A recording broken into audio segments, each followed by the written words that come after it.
And Zaina is joining us live from Beirut now. Lebanon's central bank is trying to put a bottom on the free fall of the Lebanese lira, but are its efforts making any difference, Zaina?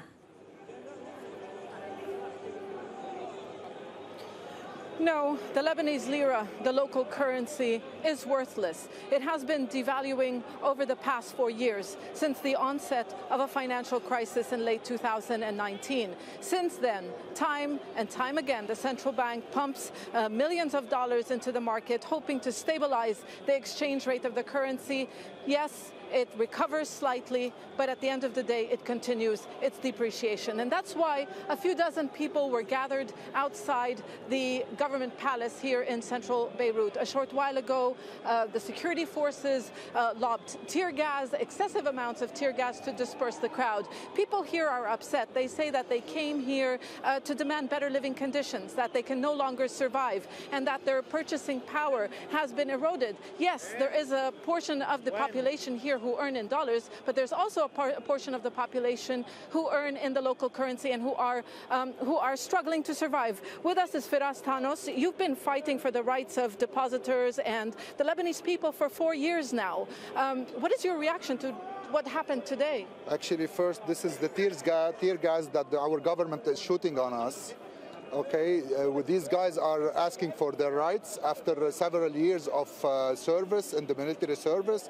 They have their deposits at the banks, so even the government are not giving them their rights. Even the banks also are not withdrawing their money.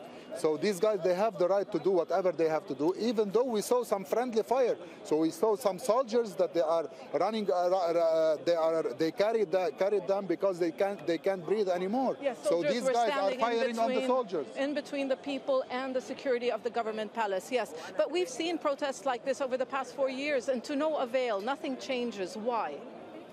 Because most of the politicians, they don't have ears to hear, because they don't want to act accordingly, because they are not serious in solving the problem.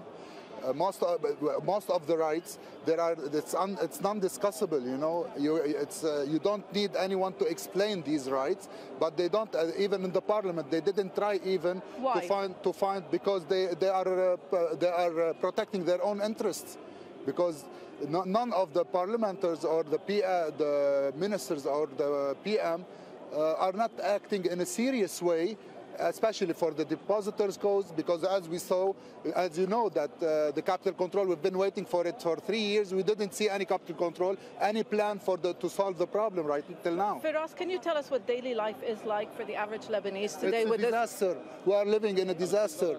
We are withdrawing our money for 15,000 liras, and the lira is around 120 lira. 120. It reached the 150, 140 yesterday, and now it decreased to 120. This is a game actually in the rate of the lira, and we cannot spend, we cannot pay our electricity. It's becoming in dollars, actually kind of in dollars, and we are withdrawing our money for 15,000.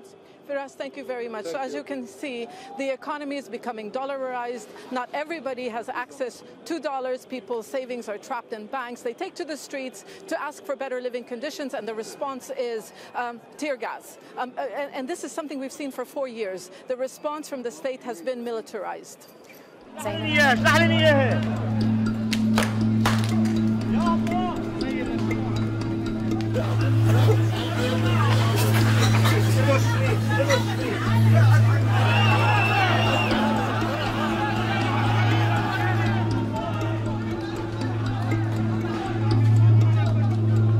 ما حنطلع تراب جايين على الطريق لحتى اللي ناخذ حالنا، نحن بدنا ناخذ حالنا، نحن 22 سنة بالمؤسسة العسكرية، بالبرد، بالشوب، بالساعة. هذول اللي عم يضربونا فيهم هلا من شوي. طيب نحن هذول اللي عم يضربونا القوات اللي عم يضربونا بهي الكنبات.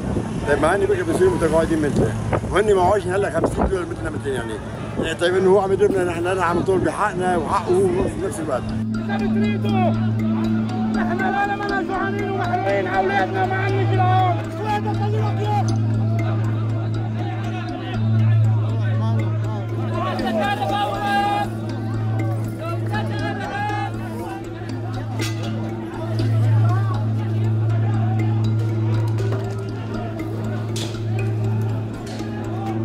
If you can can see, many here are public sector servants.